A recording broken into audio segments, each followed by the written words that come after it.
বিহান ও compass কাছাকাছি এলে সহ্য করতে না পেরে বিষ খেয়ে সুসাইড অ্যাটেম্প্ট করে মোনালিসা। হ্যাঁ বন্ধুরা, এমনটাই দেখা যাবে। বিস্তারিত জানতে ভিডিওটি না টেনে সম্পূর্ণ দেখতে থাকুন। গল্পের শুরুতেই দেখা যাবে কম্পাসে সে মোনালিসার হাতের অ্যালার্মটা নিজের বলে দাবি করলে তখন মোনালিসা এসে কম্পাসের সঙ্গে কথা তর্কতর্কি করতে থাকে।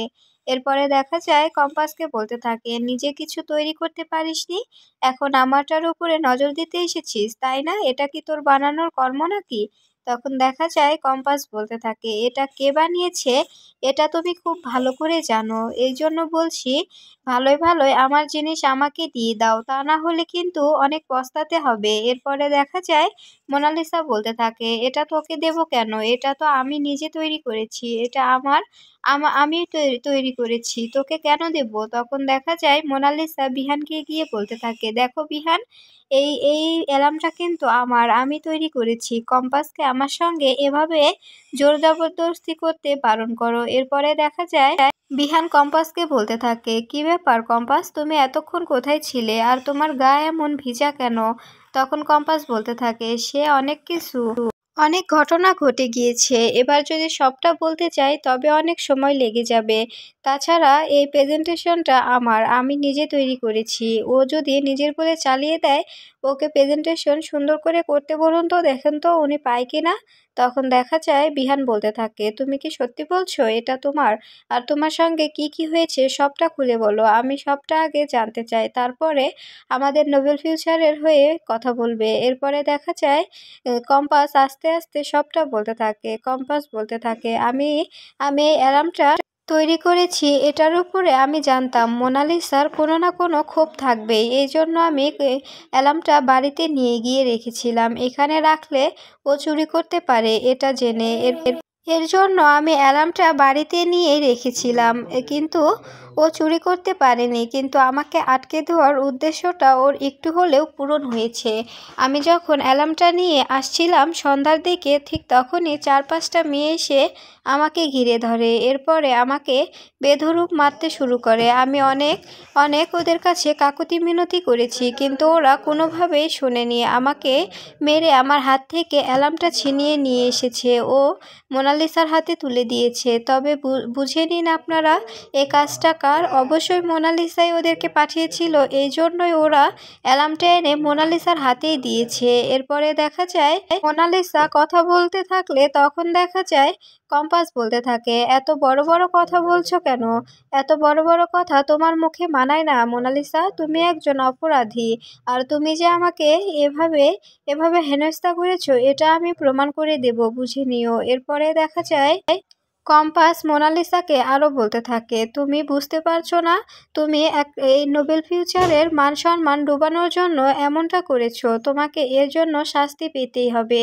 এটা ভেবো না যে তুমি শাস্তি পাবে না, কিন্তু আমার কাজটা আগে আমাকে করতে দাও। তারপরে দেখা যায় কম্পাস আবার বলতে শুরু করে, আমাকে বস্তায় ফেলে পুকুরে ফেলে দেওয়া হয়েছিল, এরপরে আমি সেখানে গিয়ে আমার জ্ঞানটা ফিরে আসে। এরপরে নিজের চেষ্টায় আমি আমার ঘড়ির মধ্যে থাকা আমার কাছে একটা নাইফ ছিল, সেটা দিয়ে আমি বস্তাটা কেটে মনের জোরে সেখান থেকে বেরিয়ে এসেছি, এই জন্যই বাঁচতে পেরেছি, তা না হলে আজকে আমি এখানে এসে আপনাদের সামনে দাঁড়াতে পারতাম না। ছোটবেলা থেকে অনেক লড়াই করে বড় হয়েছি তো, এই কারণে আজকে আমি বেঁচে গেছি। আমার যেহেতু পুনর্জন্ম হয়েছে, সেহেতু আমি সবাইকে শাস্তি দিয়েই ছাড়বো, এসবের সঙ্গে যে যে জড়িত আছে আমি কাউকে ছাড়বো না।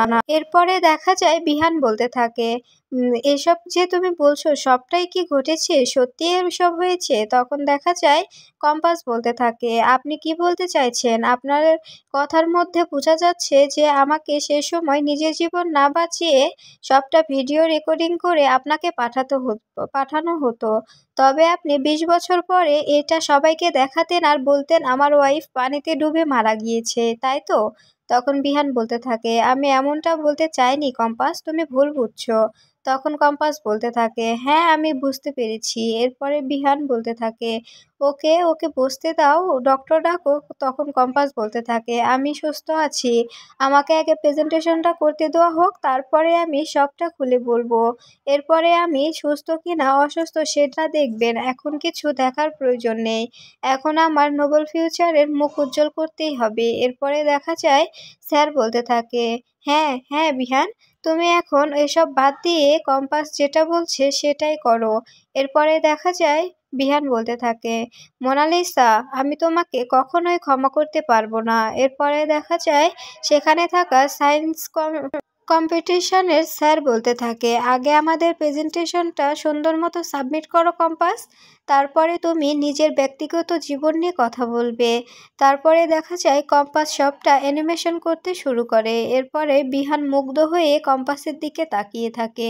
এরপরে দেখা যায় কম্পাসের টিম সবাই হাসতে থাকে আর বলতে থাকে, মোনালিসা তুই হেরে গেলি, আমরা জানতাম যে, আমরা তো বলেছিলাম যে তুই কোনোভাবে জিততে পারবি না। অন্যের কিছু কেড়ে নিয়ে নিজে কখনোই সফল হওয়া যায় না, তুই এটা এত বছরেও বুঝতে পারিসনি? তুই তো এত বছর অন্যেরটা চুরি করে খেয়ে এসেছিস, এখনো সেই স্বভাবটা তোর যায়নি। নিজের নিজের চেষ্টায় কিছু করে দেখ না।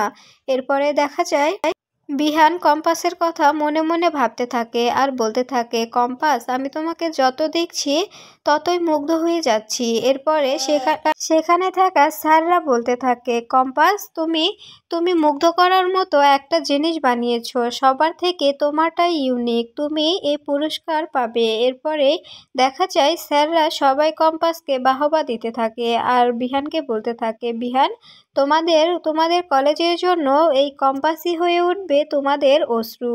এই কম্পাসই দেখবে তোমাদের তোমাদের মুখ সবারই উজ্জ্বল করবে। ঋতুজা চৌধুরীর, বিহান চৌধুরী, সবার মুখ উজ্জ্বল করবে এই কম্পাস। এরপরে দেখা যায় এমনটা শুনতে পেরে অসুস্থ বোধ করে মোনালিসা। এরপরে দেখা যায় স্যাররা বলতে থাকে, এরকম বউ পাওয়া ভাগ্যের ব্যাপার, তুমি ওকে কখনো মাটিতে ঠেলে দিও না বিহান, ওকে সবসময় আগলে রেখো। এরপরে দেখা যায় কম্পাসের বন্ধুরা সবাই এসে কম্পাসকে জড়িয়ে ধরে আর বলতে থাকে, আমরা জানতাম কম্পাস, তুই হেরে যাওয়ার মেয়ে নয়, তুই কোনো না কোনোভাবে জিতেই ফিরবি, তুই আসবি, আমরা এই জন্য আশা ছাড়িনি, আমরা এখানেই দাঁড়িয়েছিলাম, আমাদের তো ডিসকোয়ালিফাই করে দেওয়া হয়েছিল। তখন কম্পাস বলতে থাকে, আমি কখনো হারবো না, তোরা এটা ভাবিস না যে আমি হেরে তোদেরকেও হারিয়ে দেব।